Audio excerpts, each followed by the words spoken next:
Hey guys, Montel here, and welcome to this edition of Let's Be Blunt with Montel. I'm coming to you from Primitive Elevated Wellness in downtown Boston, 200 High Street. And today I'm going to be interviewing for Let's Be Blunt, Miss Marie St Fleur, who is a legislator, former member of the DA's office, but now actually is a cannabis advocate. You really don't want to miss this. So stay tuned. Let's Be Blunt starts right now.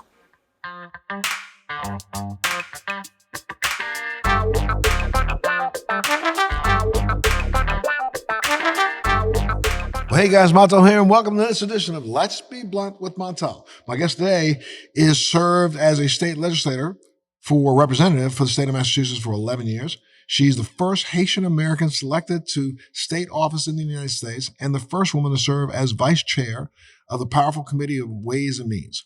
Before that, she served as an assistant district attorney, and she is also very passionate, get this, advocate for medical cannabis and justice reform. Please welcome Marie St Fleur. Great to be with you, Montel. Did I say it right? You said it right. Okay, St. I got Fleur. it. It's really St Fleur. Right? St. Fleur. That's there you right. Go. All right, cool. My goodness. Okay, well, let's back up a little bit. Tell me about your upbringing. Where were you raised? Were you raised here? Were you raised in Haiti? I was raised in Upham's Corner in Dorchester and came here when I was 6 years old. Had a chance to get a decent education here in the city of Boston. And went off to college, law school, and then came back and living in the same neighborhood that I grew up in. Wow. And then when you came back and assistant district attorney. Come on now. Yes. And that was, honestly, went to in my neighborhood, we're trying to figure out for me is what do you do to make our circumstances better? That's the reason I went to law school. And when I got there, I began to learn the impact of the law on the lives of the people that lived around me. And I thought that there was an opportunity to go make a difference there. I was going to be a defense attorney. So I did a clinical. Professor Goldfarb, professor who was very supportive of me, had me to go do a clinical at Dorchester District Court.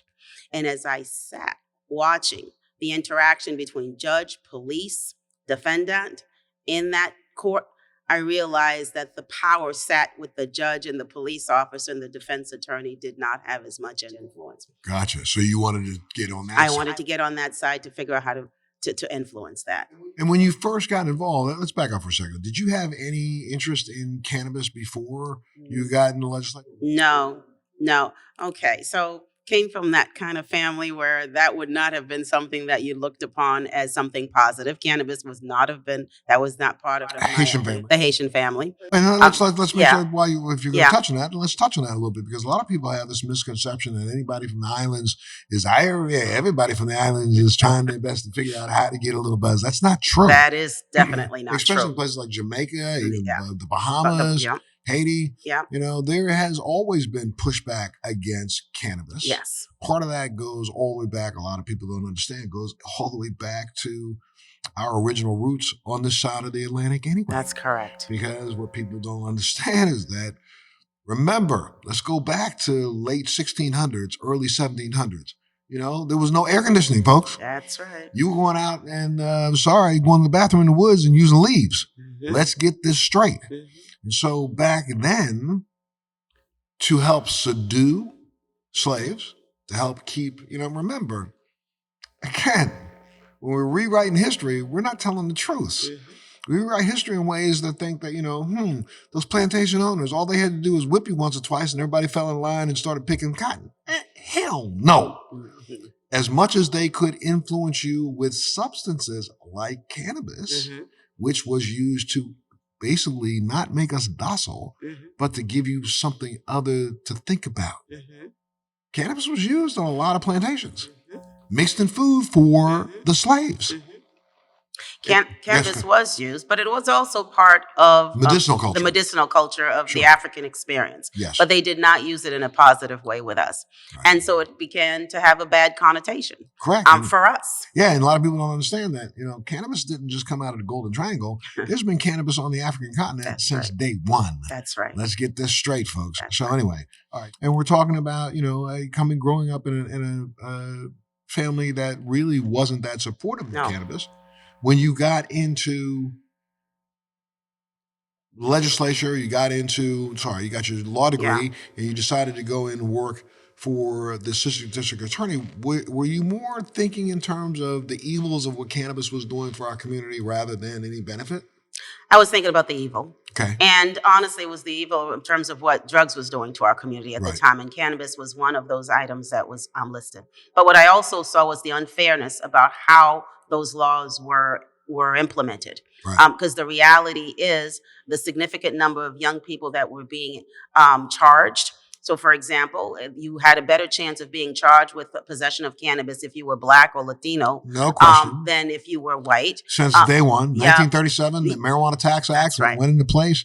If you go back right now, folks, and you do a little research yourself, which you should do, is probably somewhere around 70, 71 to 2% of all arrests since correct. 1937 have been people of color. That's correct. And, you know, and again, when you're talking about a product that was also in the 1800s used medicinally, especially those after the Civil War, you can go back and go to any library in this country, pull out a newspaper from 1881, 1891, go back to the classifieds.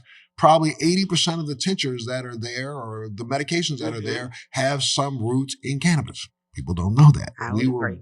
You know, for those of you who were trying to figure out, well, Montel, you can't be. Are you really telling the truth? Yeah, I'm telling you the truth. All of our forefathers grew hemp, cannabis. If you go back and you look at it, you know, back in the early 1700s, you could pay your taxes with hemp. But the problem is they didn't tell us that history, right? And so we didn't understand that. And so we started, when I was coming up as I call it a baby ADA, your goal was to enforce the law. Right. And the law at that time was to incarcerate people who were found in possession or who under the law said they were trafficking, depending upon what the statute was. Your goal was to enforce it. The unfairness of the enforcement was quite clear. Right. What we didn't also see is what the collateral damage that occurred as a result of that. So you lock up a young person. That young person now can no longer get a Pell Grant. They can't go forward with their education. Right. You destroy the families. You destroy neighborhoods. That was the impact of that. And that was the intended impact of that. Well, I would agree. Well, you know what, but I mean, I would agree. I'm so sorry. You know, I would agree. I hate to come off like, you know, I'm but I didn't understand that at the time. But now I understand. Even right now, it's more important that people recognize and understand what really took place during the latter part of the 60s, early part of the 70s. Go back to Richard Nixon. Richard Nixon made sure that, you know, somebody thinks that, you know, that crack was born in Compton. It was not. Crack was born in, you know, South America and made sure it was flown into Compton. You know, we had a president who was actually distributing, making sure that, you know, when finally, you know, it's unfortunate. I feel really bad because, you know, I'm in my last quarter. Like, you know, so many of you get a little older and, you know, unfortunately, I'll be gone before the truth is told. And the truth will get told one day. You know, even though it's not being told yet, it's still going to get told one day. In the fact that it started. It started. But that mission was not just one that you were on. That mission was one that was told to every DA across the country. Yeah. You know, and, you know, when we started commercializing our prison system, we recognized that we needed an easy way to keep it full. And the easy way to keep it full was to go in the Black neighborhood and find the person carrying cannabis where, you know, at the exact same time you can go into the white neighborhood and find 10 times the number of people carrying cannabis. And that one over there that has 3 ounces, that was for personal use. This one over here has 1 joint. He was a distributor. So let's lock him up for 45 years to 100 years and keep filling the ranks of the commercial prison. But, and it was reinforced starting in the 1930s by Ansling, was reinforced then again by Reagan, Nixon, Reagan, and then of course Nixon, but also you know, President Clinton. Oh yeah, under Bill Clinton, people, you know, people think Billy Boy was a good guy. You best rethink this whole thing. And you know, I'm not. It's not an aspersion, but unfortunately, we have to remember that we have a vice president who was a attorney general who, under her tutelage, arrested more people of color in California than anyone before her. And there's the same person who talks smack before getting elected. I'm going to do something in the first 10 months. And are we not looking at another possible run for office? And they're going to come with their hand out, begging for money from us, the community, the cannabis community. Well, yeah, we're thinking about changing that. Let me tell you, I've said it over and over again. Donald Trump says tomorrow, I'm legalizing marijuana, he's reelected president. Period. No ifs, ands, or buts. Everybody on this side that should literally look at that as a joke will back him up because he's going to give us a better foot up. But unfortunately, you don't understand, that foot up is only going to be probably for a couple of years before they put a foot back down on your neck. You know what I mean? But I think whoever decides, and it's going to be discussed this go round. Yeah, I hope so. I hope so too. Because we've talked about it. It's gotten through some of the committees in Congress, the various aspects of it, whether it is making certain that we move it off the Schedule 1. Yes. Whether or not we're going to allow, just like for any other business, allow the financials in order to support cannabis. But that is all in the hands of Congress right now, and it's holding us hostage. It's holding us hostage, and unfortunately, it's because, and I got a little take on that also. When we look at legislations around the country at the state level, they are more representative of the population demographic of their community. Meaning, majority of local legislations right now, today, I think the predominant demographic within that legislation is baby boomers. Those that are about 50 to about 65, 67, 60, 70, right? But when we look at the Fed, we're looking at more like late 60s, early 80s. Yeah. And that demographic was the one that, they were the hippies. We're the baby boomers. Baby boomers remembered, I smoked a joint under the bleacher. I still had a successful career. So why not make this legal? If you look across the country with all issues that are passing bills to make medical marijuana okay, look at the predominant demographic of that legislation. They are mostly between the ages of 58, 67. Yeah, there's a shift. There's absolutely clear shift. So we got to shift more. Yeah. We got to get some of this old guard out of Washington, D.C. I agree. And then next thing you know, this will pass. I agree. Absolutely. I agree. Though some of the young ones coming on in some spaces are even more conservative, though. So we need to look at that as well. I know. And that's also because of, I think, a disservice that this industry has done to itself. And I have been, I've been in this business for 20 years. This is not Montel hanging out for the last 2 or 3 years trying to make it big in the gold rush or the green rush. Heck no. I'm the reason for half of the states in this country that have any form of legislation, whether it be medical or rec. I testify here in Massachusetts, in Connecticut, in Maine, in New Jersey, in Florida, in Texas, in Arizona, in California, in Oregon. And, I've been running around this country for the last 22 years trying to make people understand that just like any other plant-based medicine, this has efficacious properties for those who consume it. And those who choose it, whether they admit to wanting to do so recreationally or medically, I think they all have a medical underlying reason why they use.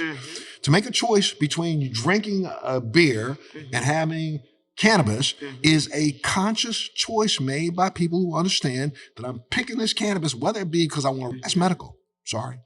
If it's because I want to, ease some of that back pain, that's medical. If it's because I just want to be able to disconnect from all the anxiety of the day, that's medical. We try to pigeonhole it into a disease. Screw disease.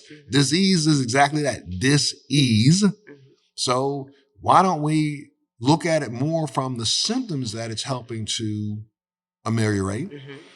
Places like Israel, other places in the world already recognize that cannabis should be looked at as a geriatric drug in some ways. They've been doing this in Israel since 2012. Legal, age 75. Go in, show them your ID, boom, you get a free eighth. What? Because they recognize that the prices of the drugs that the U.S. farmers shoving down their throat are so ridiculous that I can give a person in Israel a little cannabis instead. I visited multiple geriatric facilities, adult living facilities, where the people who run them said, I'm telling you, Montel, the only thing that calms down this entire facility is the cannabis we feed to them in the morning for What's the breakfast. cannabis you feed them, but it's also not having the same bad symptoms as a result of taking that, ingesting that cannabis than they would than the chemicals that they're giving. Right, them. all Their the organs are not being as negatively correct. impacted. Nobody's ever overdosed on cannabis. Not happened So in the 5,000 years that we know that it's existed. Not one death yet. So we know that our bodies can ingest it and process it differently than the chemicals that were being given by the pharmaceutical companies, and that essentially perhaps is some of the reasons why we're having such a difficult time moving forward at this stage. And we're going to continue to have that difficult time moving forward because I think, again, until some of that senior demographic gets out of the way, even not only in legislation, but in pharma, until they get out of the way, they're going to battle this. I agree. It's just like, I mean, we know the effects that cannabis has in helping to alleviate stress. Just let's start with stress by itself. Mm-hmm. Stress being the active component of post-traumatic stress syndrome. Mm-hmm. We know that to treat a veteran on cannabis for their PTSD, that bill could probably be around $5 to $10 grand a year, maybe a little bit more each individual. But the way we treat them at the VA, it's $55,000 to $150,000 a year with every pharmaceutical we can shove in them to keep them more addicted. Mm-hmm.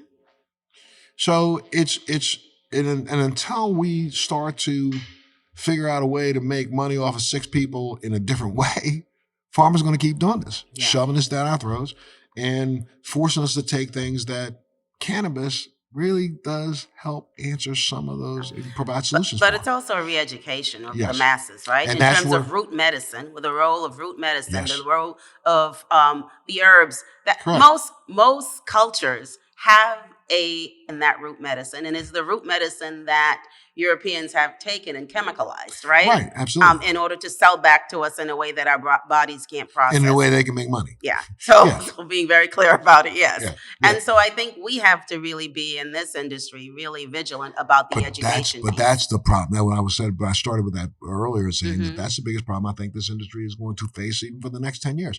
We are spending so much time B2B in it, trying to figure out how I can offer you a better system to be able to collect money from people. Mm-hmm. How can I offer you a better way to lay out a facility so I can collect money from you? Mm-hmm. When do we start talking to the consumer? That's right. Why isn't there more effort? I mean, I've been on this high horse speaking from Israel to Jamaica to you name it, all over the country, trying to convince this industry there's enough. We haven't even scratched the surface yet. We are just like the Wright brothers pushing that wooden plane down the hill. There's still jet engines to come. There's still overnight flights to come. Mm-hmm. There's still technological breakthroughs in this industry. Mm-hmm. There's plenty of money here. We know that by the time hemp cannabis gets done in the next 10, 15 years, this will be a multi-trillion-dollar industry worldwide. There's no question, especially when you start looking at all the usages of hemp, from hempcrete to the fact that right now there are publicly traded companies that hemp fibers, burned it into graphene, recognize that now that graphene has a higher electrical storage capability than half of the batteries that were being made even by Elon Musk. So if we can make batteries out of cannabis, we can make clothing out of cannabis, we can have food out of cannabis. It's a superfood. We know it's a superfood. By the time we get done 50 years from now, this will be a $4 trillion, $5 trillion industry. Yeah, but it's up to us, though, to really push that education piece and our own willingness to do this differently. Because here's the challenge that I have, and you do say, and I think that's why I'm glad I'm working with this group here, Primitive, but particularly our focus on wellness, because it is around that. It is around re-educating people about how it is that they can stay healthy. We have to start We have to. Letting the patient understand that we're not here just to make a buck. We're here to help you in your journey. That's right. And when this industry finally recognizes that, puts down, the boxing gloves and recognize, I don't care about the fact that Primitive is here and there may be another one 2 blocks away or another one 5 blocks away or another one 10 blocks away. A rising tide lifts all boats. That's right. When we start recognizing that and coming together to say, let's come together. First off, the fact that, MASH you guys have been up and running now for 3 years?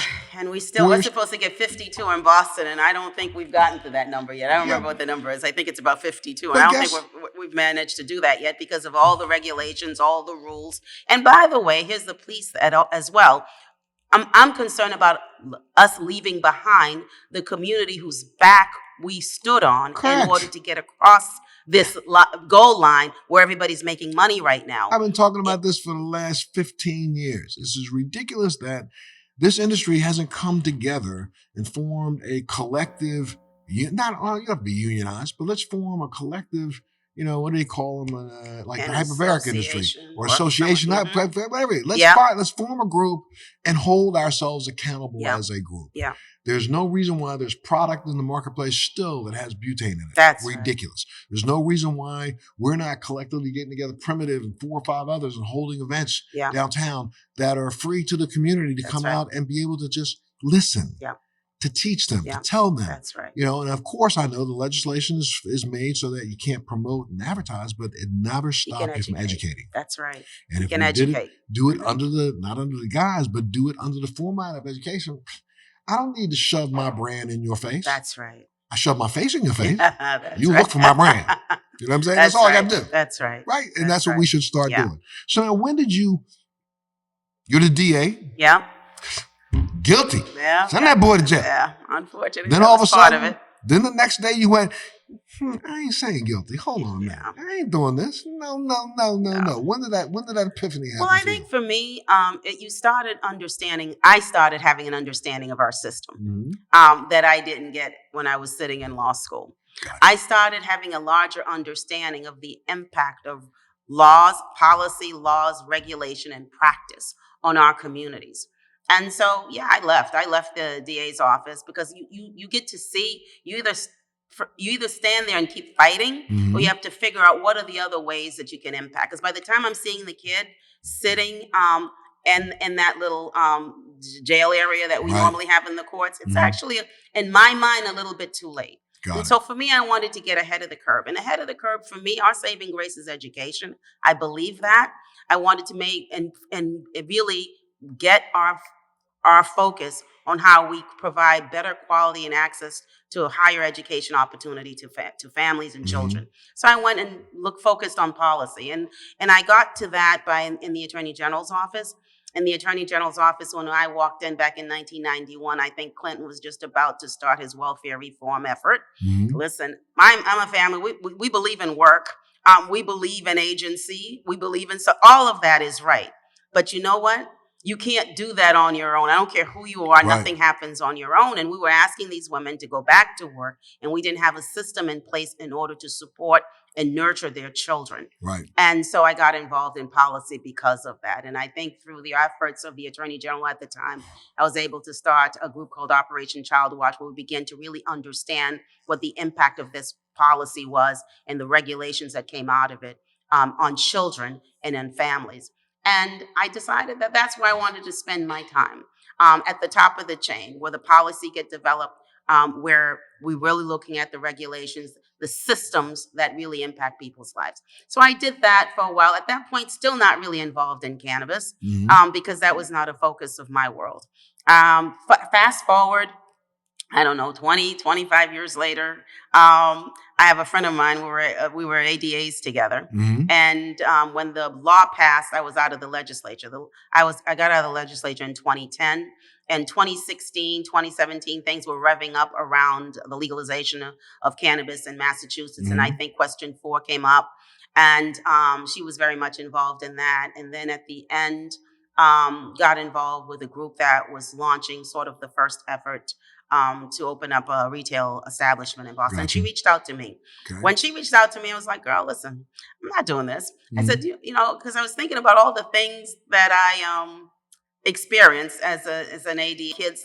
And that's where I started. And she said, girl, go read. She says, you've been brainwashed by what we were taught. Right. Go read. And I did. And it took me a year. 2016, 2017, 2018. I got involved in 2018. Got In it. 2018, I got involved because at that time, folks of color, Black people particularly, were not getting involved in cannabis in Boston. Right. That's And crazy. and when you saw who the investors were, when you saw who were going out after the applications, it was not us. Mhm. And then I think about when I was in Framingham, the large majority of the kids we were locking up were Latino, by the way, in Framingham at the time, and some Black, but that was the largest group. And I said, we've got to figure out a way to get folks to think it's okay. And so she initially invited me, took some time, and then I came back in, and I wanted to base it on, folks say, oh, Marie, you did this for money. Well, yeah, I have to get paid for what I do. No I have no problems about there's that. no reason why you shouldn't be remunerated. I don't have a problem with that, and I own it. Absolutely. But the reality is, with the work that I have done, the platform that I had an opportunity to let people know it was okay. Yeah. To tell us that it was okay. And we could also think about what does the systems look like that we're going to ask people to come in and participate in? How are we going to make certain that when you think about the fullness of the industry, it's not simply about this retail space. No. It's about the attorneys. MJ Biz, I went to MJ Biz and it blew my mind. Yes. When I went in and I saw, because you have a picture of who you thought was in this industry. Sure. And when I walked in and there was barely anyone that looked like me in this huge space that was in Las Vegas. Correct. There were lawyers, there were doctors, there were Yep. engineers, there were accountants, there were financial people. And I'm like, wait a minute, I thought you told me this was a cannabis business. But that is people who were who are looking at agriculture.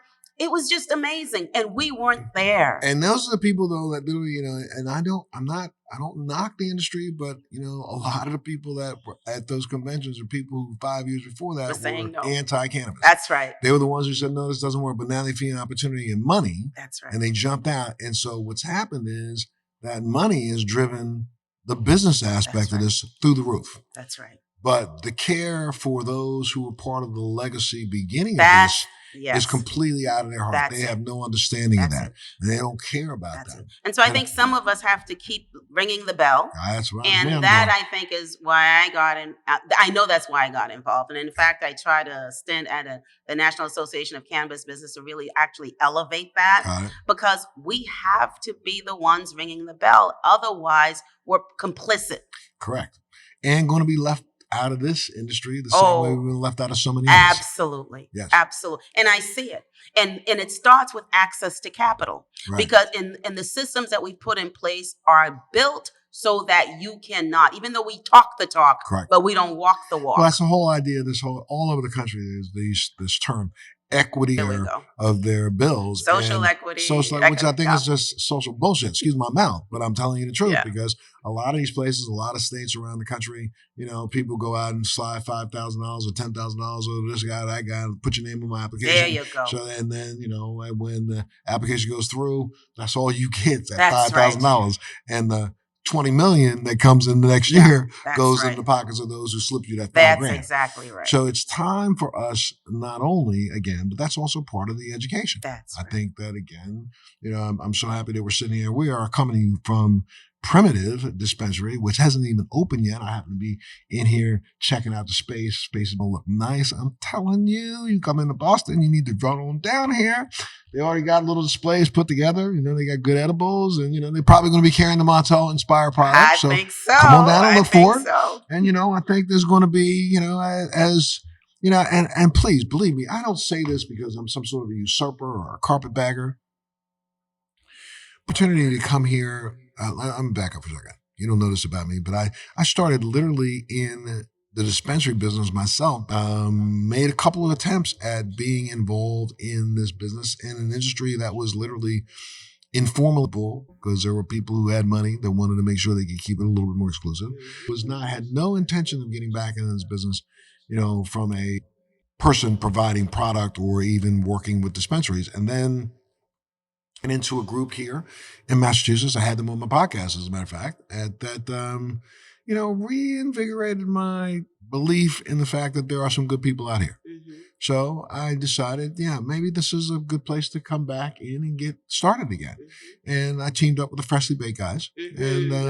And, Jenny and Phil, veterans, wounded veterans, disabled veterans. Mm-hmm. we had a long conversation on my podcast. Mm-hmm. And I said, you know what? I really like these guys. Let's call them back up again. Mm-hmm. What are you guys doing? Would you like to see if we could get involved together? And they said, yeah, let's do something. Mm-hmm. Okay, boom. So I decided to relaunch my own brand and did so here. And now that I'm here, I'm in about 40 different dispensaries. And Soon to be here. Oh, that's right. So I'm making 41. So, but I mean, I'm literally having fun being able to be not the outsider, but just if I could be the unifier because see, I do have a dog in the race, but I'm not affecting you or anybody else. I'm just trying to help. I'm just trying to, again, that rising tide lifts all boats. I agree. So I'd rather come in, get an opportunity to work with multiple dispensaries here that have one objective in mind. And that objective in mind is not just to make money, but to elevate the consumer experience. Make this available to those who unfortunately can't afford. I take one drug, $1,800 a month. Are you kidding me? For one drug, $1,800. Okay? And that's on discount because I think it runs for about $3,700. Most people can't afford this drug. I've been doing this for 20 years. Now, there are some benefits from cannabis that do pretty much the same thing that drug that I'm believing in because it's supposedly I've been shoved down my throat from Western medication. But cannabis does offer some of the same qualities of this $3,800 drug. I'm not going to say the name because I don't want them trying to sue me. Yeah, I got you. But the truth of the matter is, we know that diseases like the one I have, which is an autoimmune disease, is rooted in inflammation. If we believe in the science that we've been told over the last 60 years, and we had confirmed by who we claim to be the smartest man of the last century, Albert Einstein, for every action, there's an equal and opposite reaction. So for every disease that God gave us, he put on this planet a cure. Yes, he There's did. no question. Yes, he did. We're destroying the majority of it, or she did. Yeah. We're destroying the majority of it, but some of it's still here. That's right. We have recognized the anti-inflammatory, analgesic, anti-spasmodic qualities of the cannabinoids within the hemp plant. So why not, if I can get some efficaciousness out of that plant, out of this weed, which won't destroy your spleen, which correct, won't destroy your kidney, won't destroy anything. Your heart. As a matter of fact, boost a system that we are some of the only animals that have on the planet. The endocannabinoid system. So if I can use that product, give it to a patient for less than that $1,800 a month copay, I think there is a way for us to better all mankind. And then add to the fact that this has, who knows? I've been told that there's up to 2,500 different usages for the hemp plant itself. If we start to, just like, the peanut, the hemp plant has those uses. Remember, let's go back when Henry Ford first built a car, he was building it with the thought in mind to maybe drive it off of hemp oil.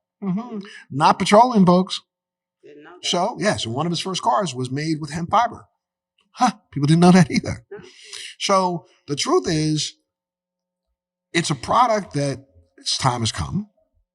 We need to have more education so that across the board, first off, for the people brown and black, we need to re-educate them to make them understand that we were not the villains. Yes. We weren't responsible for marijuana coming to America. And yes, we were disproportionately singled out for it. So you have this generational hatred of the plant because of what it did to your family members and your ancestry. But was it the plant, really? But it wasn't the plant. But it wasn't the plant. Come on now. Let's educate you, let you know that there's so many properties in that plant that are so good for you. That's right. And we just gotta, so what is that going to entail? That's going to entail having groups like Primitive team up with a couple other groups, and let's do a Sunday morning assault on all the black churches. Oh, I'd love it. Every single one of them at the same time. I'd love it. Let's be in there in that church, talking to the pastor who last week said, stay away. Excuse me, pastor, hold on a second. I understand why you feel that way, but if it was good enough for the baby Jesus, why ain't it good enough for me? Because remember, when those three wise men showed up, incense, frankincense, myrrh. Frankincense is a cannabis type of plant. Why did they give it to babies? Because babies had something called colic. All right now. If you go back in time 2,000 years ago, we had whooping cough, colic, and other respiratory illnesses, especially in desert places. So what mothers would do is they would burn a little bit of cannabis inside the tent so the baby could breathe. Well, open up come on now, there's truth in science. Yes. Okay? So whenever I have a pastor or a minister tell me something about, I'm so sorry, but if it was good enough for the baby Jesus, why can't I do it? And remember, Jesus himself went around using something called anointing oil. Let's go back and find out what that anointing oil was made of. Same type of plant. Stop with the stupid. Come on now. So, but I mean, you could preach that on a Sunday morning and explain to the fact that I'm not talking to you about going out and, disrupting, having a euphoria that's so high that, you can't function. I'm talking about feeding a system in your body responsible for your cellular homeostasis at the mitochondrial level. This is something that we've been meant to have. All mammals on the planet have the ability to digest cannabis, and it antagonizes that system that helps us create our own endocannabinoids. God wouldn't have done that. Built for you, meant for you. Well, there you go. But so man keeps it up. He can't make money without off a doubt. And if we go way back, you brought it up earlier. You said the people like Anslinger, people don't remember and they don't do the homework. Yeah. Anslinger was the biggest proponent of the anti-alcohol movement. He was the biggest prohibitionist in the country. Then all of a sudden, the Fed came and yanked his job out from under him. Well, they gave him a new job. He petitioned for that new job. He went and saw William Randolph Hearst and Charles DuPont and said, let's make this something. Because when he was a prohibitionist, he was actually doing speeches that touted the efficaciousness of marijuana, nonviolent. It's a good choice for those people who were, Anslinger was saying that all the time. But then all of a sudden he found himself without a job. Homeboy needed to be employed. Yeah. Figured that the best way to do it was go after darkies. Yeah, well, the alcohol lobby wanted him off the case. So they gave him a new position, Federal Bureau of Narcotics. Especially when he came right out the jump, blaming it on us. Yes, he did.